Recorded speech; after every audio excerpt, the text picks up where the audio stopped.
There was a few words just on the backside of what Sandy read that I want to catch you up on.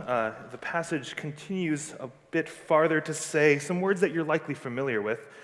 Come to me, all you that are weary and carrying heavy burdens, and I will give you rest.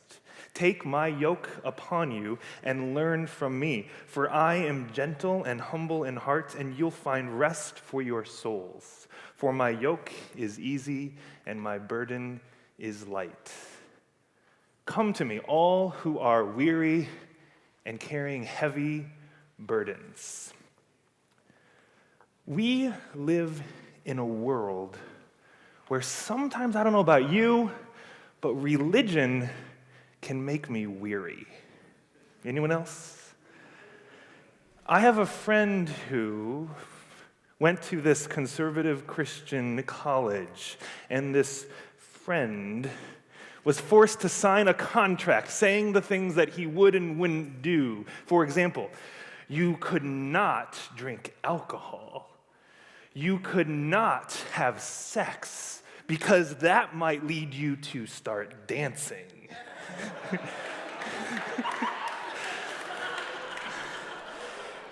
And there were some things you had to do, like you had to go to chapel so many times a semester. Otherwise, if you didn't, they would fine you. Yes, please fine the poor, broke college student for not going to your chapels because I didn't find them very relevant or interesting.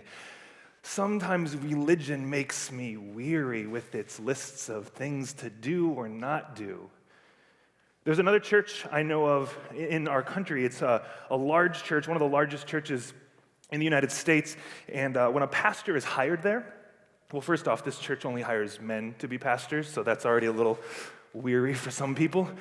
They force the pastors, they invite the pastors to sign a non-competition agreement form, meaning if that pastor were to leave this church, they cannot work at another church within a certain mile radius of this church's many campuses, which covers a very large geographic area. I can't imagine that that is anything light. That sounds like a little bit of a burden. Or religion makes me weary. A church I used to work at, a wonderful church that gave me lots of energy and hope and inspired my creativity. There was a moment, though, when I sat around a table. It was a pastor's meeting, so the pastors of the church, and I looked around and realized 11 out of 12 people sitting at that table had the same shade of skin, the same gender identity, the same sexual orientation, and even the same dark glasses. And this pastor's married to a woman who's a pastor, and I said, I don't want to perpetuate this heteronormativity. This religion is making me weary. Sometimes we live in a world where religion gives you some baggage, where it gives you shame and guilt. Wait, I thought we were giving salvation and grace. Where it gives you an endless list of things to avoid or boundaries to stay within, paralyzing you rather than liberating you and setting you free. Well, about 2,000 years ago, in the first century, in this area of Palestine today, there was a guy named Jesus. He's the one who was quoted in the words we heard. In his world, people sometimes found religion a bit weary. The Judean religion, there were various sects, various versions, various arrangements in which it was understood, but some of them looked at the Torah, the Old Testament scriptures that the Christians call it, the Hebrew Bible, the first 5 books, the Tanakh, and they would look at it and identify 613 commandments, or mitzvot in Hebrew. 613. That's a pretty big to-do list and a to-not-do list. Might make you a little weary. And some of those groups, they would say, well, to make sure we keep all 613 correctly, let's set up some other rules around the rules so we make sure we don't cross the fence before the fence, which makes religion a little weary. Well, you might also say, no, 613, I just know 10, right? The 10 big commandments. Okay. But how often are those 10 commandments used as the hand on the hip and the finger pointing at somebody to say, thou shalt not? In this first century context, there were four basic groups: Pharisees, Sadducees, Essenes, and the Zealots. The Sadducees were the ones who ran the temple. They were most aligned with the Roman government. They were the ones essentially who held a lot of the power at that time. The Pharisees were the ones who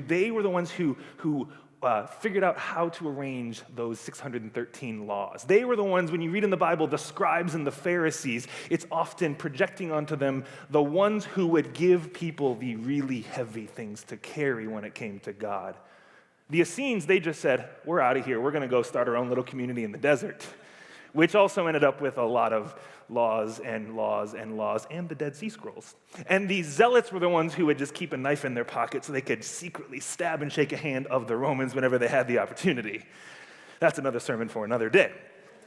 Sometimes, whether it's the first century or the 21st century, religion can make you weary. Come to me, all you who are weary and carrying heavy burdens, and I will give you rest. Rest. I think it's a mythical word. I put it right up there with Bigfoot and the Loch Ness Monster. I once had a close encounter with Bigfoot. Well, kind of. There was a Bigfoot sighting in northern Michigan in the Upper Peninsula at Pictured Rocks 8 years ago. I used to work with a couple of people who were believers of Bigfoot, the North American primate, and so they would always share all the latest updates and findings. There was a Bigfoot sighting, but it also happened that I was camping in Pictured Rocks that weekend, so I'm not really sure if they just saw me. Bigfoot is hard to find sometimes. The Loch Ness Monster always seems to be disappearing the moment you look for it, just like rest. Rest is one of those things that seems to ever elude us in our world, in our culture today. I don't know about you, but I wish I could go back in time and rediscover the sacredness of nap time that they would require in kindergarten. We live in a world that is always asking us to do more. Better, harder, faster, stronger. Always more to do. The minute you just walk on the sidewalk and you try to just slow down your pace and rest, one of two things happens. You get bumped into by the rest of New York, or worse, called a tourist. We live in a world where it's one thing we finally almost caught up to the Joneses, but now we have to catch up with the Kardashians. Rest seems like it's hard to come by. In the first century, they lived in an agrarian society, meaning Iowa. It was a bit more of a farm life.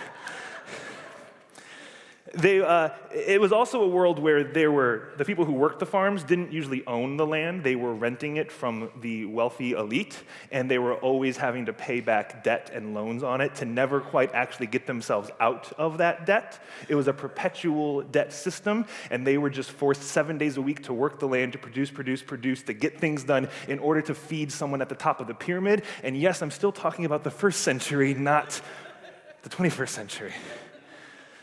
We live in a world with haves and have-nots. This world has been around for a long time. As much as things have improved and evolved, some things are still causing certain people to feel weary.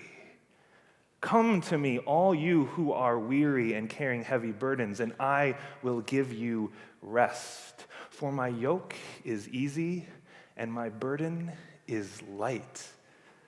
Now, a yoke, quite literally, is a thing that goes on your shoulders. You know, the giant piece of wood goes on an animal of some sort to help plow a field.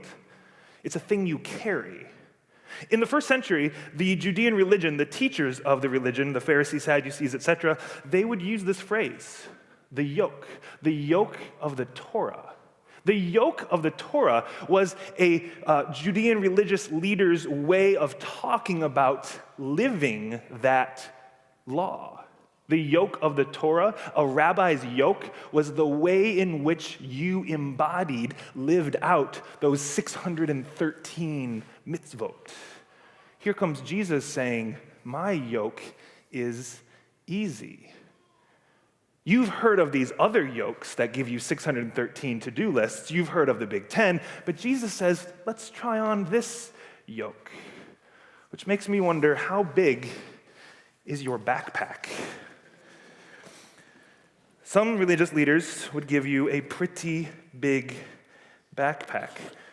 You may feel this sometimes in your life today, whether it's work, family, friends, self-imposed to-do lists, or the ways that religion might still make you weary. Some of that baggage is hard to shake. Or maybe you found a way to, slim down your backpack a little bit.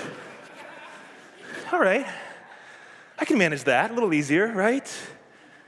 Because Jesus is still giving you something to carry, but it's a whole different system. It's not just we've gone from 613 to 10. No. The yoke of Jesus, he was once asked, what's the greatest commandment? And he kind of did I'm going to give you two answers. Love God and love others. The greatest commandment. Come to me, all you who are weary and carrying heavy burdens, and I will give you rest. For my yoke is easy and my burden is light. Maybe we need to put down our to-do lists and pick up love. Maybe we need to put on love so it's something we wear as close as our skin. So love doesn't become another to-do list, but love becomes the way in which we go about everything we do. The Dalai Lama, who's celebrating his 79th birthday today, said, my religion is simple. My religion is kindness. My religion is love. Come to me, all you who are weary and carrying heavy burdens, because God will give you rest. This burden, this yoke is love, period. Amen.